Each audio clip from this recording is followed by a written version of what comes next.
What's up guys, welcome back, it's Kongboy. Today I'm discussing how Chainlink is revolutionizing the blockchain. Chainlink is a token, but more importantly, a decentralized oracle network that provides data to smart contracts. Now what does all that mean, and what are smart contracts? Smart contracts are programs of code that run on blockchains.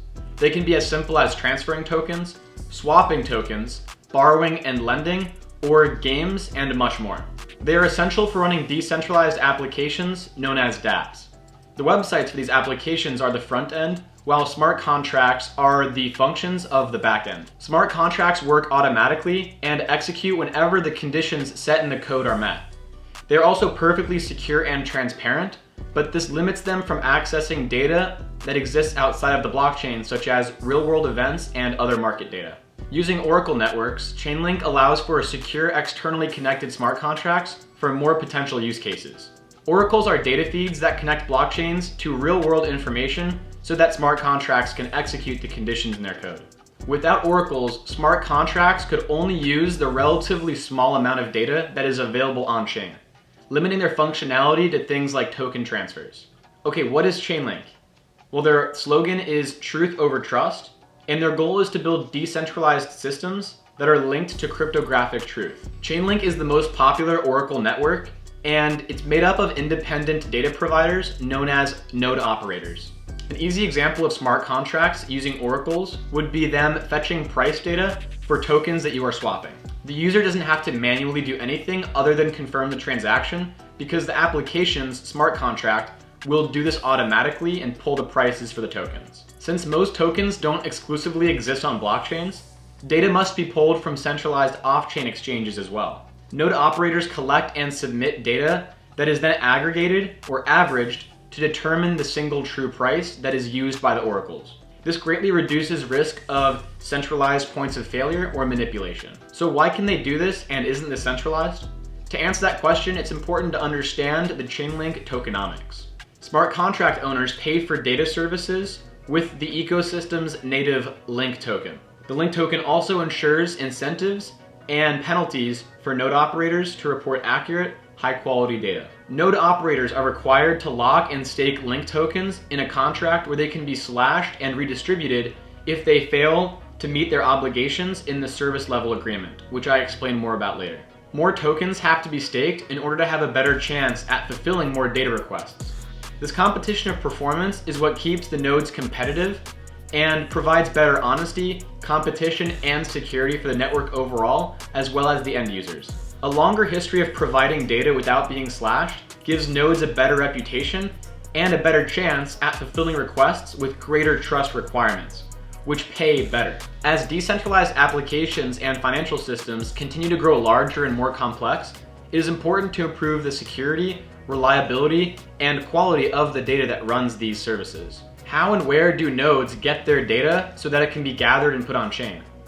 Well, nodes must pay and have credentials for API subscriptions in order to provide data. These API interfaces have higher quality data, faster response times, and are legally bound as industry data providers. These industry-specific API interfaces can also set up their own Chainlink nodes. Many traditional market data providers have already done this and sell data directly to smart contracts. Most of this relies on trust in the incentivized majority, which applies to node operators and the sources of their data. Most of these trusted centralized API services care about their reputation and legal ramifications outside of anything to do with Chainlink. Also, since node operators have a sizable stake in the network, they are incentivized to provide high-quality data in a timely manner, or else they can get slashed. What ensures that off-chain data being put on-chain is accurate? It mostly comes down to the on-chain service agreement, or what's known as the service level agreement. These lay out guarantees that node operators are expected to meet defined delivery time, quality, and connectivity standards. Node operators are also expected and incentivized to gather data from premium paid API services. The reputation contract ensures that node operator reputations are posted publicly on-chain and records things like response time, downtime, quality, and other performance-related things. Performance is occasionally evaluated to determine if a node operator can remain a provider. The order matching contract is responsible for selecting the correct nodes for a request based on data provided. The security model of Chainlink allows for the greatest possible security because it's set up so that the amount an attacker would have to spend bribing nodes increases at a much greater rate relative to the increase in the number of nodes. As demand for Chainlink services increases, there is greater incentive for node operators, meaning more nodes on the network and continuously cheaper transactions for end users. Metcalfe's law states that the value of a network is proportional to the square of the number of connected users. And as the physical cost of the network grows linearly, its value grows exponentially. Since node operators are properly incentivized to provide high-quality data, and since anyone has access to the service at the same cost, it doesn't take more nodes for the same job as more people use it. This increases competition and lowers costs for the end user. Chainlink is much more than just data feeds. By providing more efficient, cost-effective, and guaranteed computation for smart contracts. Chainlink's cross-chain interoperability protocol, CCIP for short, enables smart contracts to work across any blockchain, public or private. CCIP's main purpose is to provide a single messaging interface for communication across chains. This service is easy to integrate and breaks down barriers between blockchains so developers can save time not having to write code for the same thing in different languages on different chains. It allows smart contracts to work across chains and even have a contract be made up of multiple contracts on different chains. Keepers are another really cool service that Chainlink provides.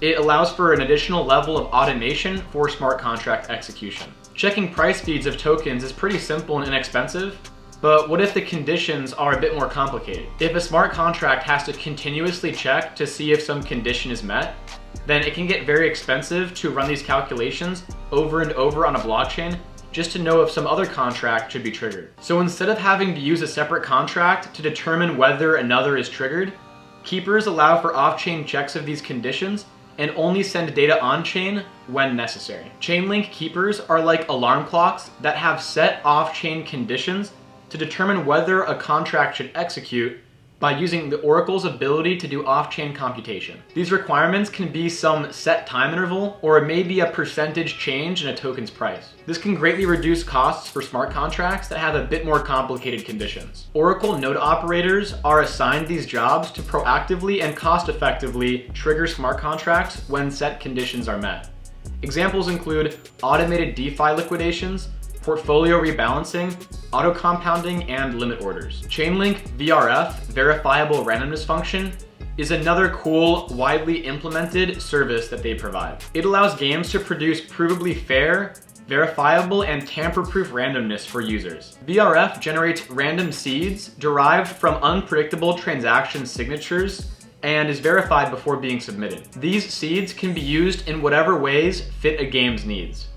Blockchain games can easily integrate and leverage VRF for things like matchmaking, random outcomes, card draw order, and randomly occurring events with rewards. It eliminates risk of manipulation associated with traditional random number generators controlled by game creators or other third parties. This Oracle service is also paid for with the Link token, and with version 2 VRF, they allowed for a subscription-based payment method to make it easier for larger projects and their users. The Bored Ape Yacht Club has used VRF to fairly distribute mutant ape serums to their holders, which all have different rarity. Pooled Together was the first implementation of VRF, and it's used so that they can pick a random winner from everyone's savings that accumulate interest over the course of a week. Every few months, Avagachi releases a new set of portals that come with 10 randomly selected gotchis, all with different rarity and determined by VRF on Polygon. The Cyberkongs use VRF in their Play and Collect game